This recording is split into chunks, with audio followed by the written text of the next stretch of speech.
Hello students, welcome back to Yash Saxena 360 channel. तो students, हम naming reaction देखेंगे जो जैसे कि कैनिजारो अभिक्रिया, एल्डोल संघनन। हम इसमें दो विक्रियाओं को पढ़ेंगे। पहले हम पढ़ेंगे कैनिजारो अभिक्रिया। कैनिजारो अभिक्रिया क्या है अभी देखते हैं हम। कैनिजारो रिएक्शन, पहले हम इस रिएक्शन को पढ़ेंगे। इसके लिए याद रखिएगा कि अल्फा विहीन एल्डिहाइड, जानते हैं क्या होता है अल्फा विहीन एल्डिहाइड? क्रियात्मक समूह से जुड़े हुए, जैसे कि CH3CHO। तो ये क्रियात्मक समूह है, उससे जुड़े हुए हाइड्रोजन को अल्फा हाइड्रोजन, और इसी से जो एक कार्बन है इसी को अल्फा कार्बन कहते हैं, और जो इससे जो हाइड्रोजन जुड़ा है इसी को हम अल्फा हाइड्रोजन कहते हैं। तो इसमें कहा है कि कैनिजारो अभिक्रिया में कि अल्फा विहीन एल्डिहाइड होना चाहिए। तो हम लिखते हैं कि अल्फा विहीन एल्डिहाइड, अल्फा विहीन एल्डिहाइड की क्रिया प्रबल क्षार,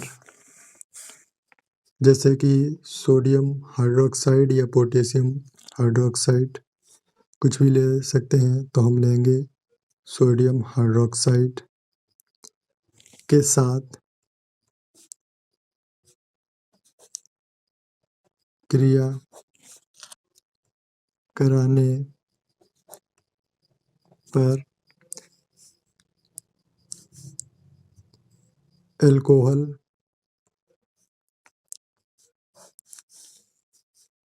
तथा सोडियम का लवण बनता है। तो देखो, अल्फा हाइड्रोजन विहीन एल्डिहाइड, तो यहाँ पर जो है अल्फा हाइड्रोजन विहीन होगा क्या, अल्फा हाइड्रोजन। तो यहाँ पर लिख सकते हैं, यहाँ पर छूट गया है, हाइड्रोजन लिख लीजिए। तो हम HCHO, तो इसमें देखो ये तो क्रियात्मक समूह हो गया, ठीक है। इससे कोई कार्बन तो जुड़ा नहीं है, जो कोई कार्बन नहीं जुड़ा है तो वहाँ पे हमारा अल्फा हाइड्रोजन कहाँ से होगा, तो यहाँ पर अल्फा हाइड्रोजन नहीं है। तो इसके हम दो अणु ले लेते हैं, HCHO, दो अणु ले लिए, और सोडियम हाइड्रोक्साइड के साथ क्रिया करा देते हैं। तो इसमें हमें CH3OH मेथिल अल्कोहल और HCOO, यानी ये हमारा लवण प्राप्त हुआ। लेकिन ये कैसे हुई रिएक्शन, तो इसको अभी हम देखते हैं। एल्डिहाइड को हम ऐसे लिख सकते हैं, C++O और यहाँ H, ऐसे लिख सकते हैं, और फिर इसको भी HC लिख सकते हैं, और सोडियम हाइड्रोक्साइड। पहले एल्डिहाइड के एक अणु का ऑक्सीकरण होगा, तो ये हाइड्रोजन और ये हाइड्रोजन, मतलब ऑक्सीकरण होगा तो हाइड्रोजन मतलब निकाल देगा, मतलब त्याग देगा। तो यहाँ पर क्या बचेगा कि जब ये हाइड्रोजन निकल जाएगा यहाँ से, मतलब ये लोग हाइड्रोजन को जो है छोड़ देते हैं, तो यहाँ पर आएगा हमारा CH, ये देखो ये हाइड्रोजन चला गया तो CHO, ये इतना बचा, और यहाँ से ये बचा तो यह ONA, ठीक है। ये तो ऑक्सीकरण हो गया। अब दूसरे अणु का अपचयन होगा, अल्कोहल बनेगा। जैसे कि ये देखो CH2 है, ये देखो CH2 है और O है, और यहाँ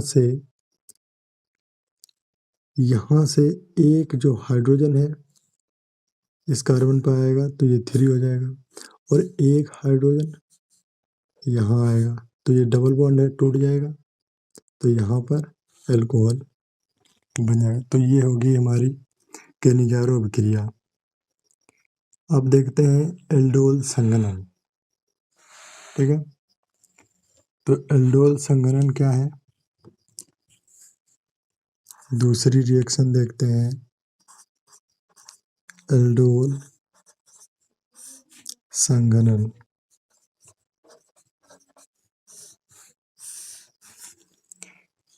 ये रिएक्शन कहती है कि अल्फा हाइड्रोजन युक्त एल्डिहाइड होना चाहिए, तभी ये रिएक्शन संभव है। तो इसके लिए हम अल्फा हाइड्रोजन युक्त एल्डिहाइड लेंगे, जैसे कि CH3 ले लिया, और यहाँ पे देखो CHO ले लिया। ठीक है, फिर एक अणु, ये देखो अल्फा कार्बन है, इससे जुड़े हुए हाइड्रोजन को अल्फा हाइड्रोजन कहेंगे।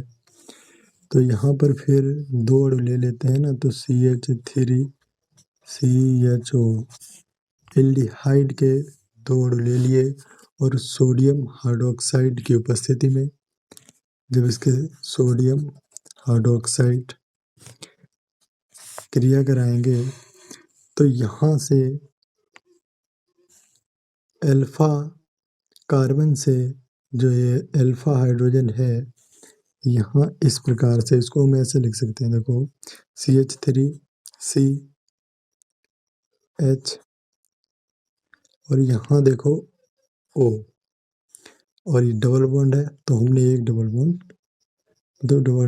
बॉन्ड तोड़ दिया।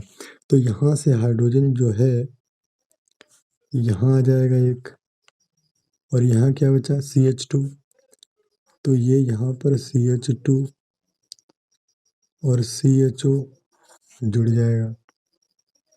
ठीक है, तो ये हमारा क्या बना जाके, देखो ये हो गया अल्फा कार्बन, ये बीटा, तो बीटा से हाइड्रोक्सी समूह जुड़ा है, तो हम इसको लिखेंगे beta hydroxy aldehyde, beta hydroxy aldehyde. ठीक है,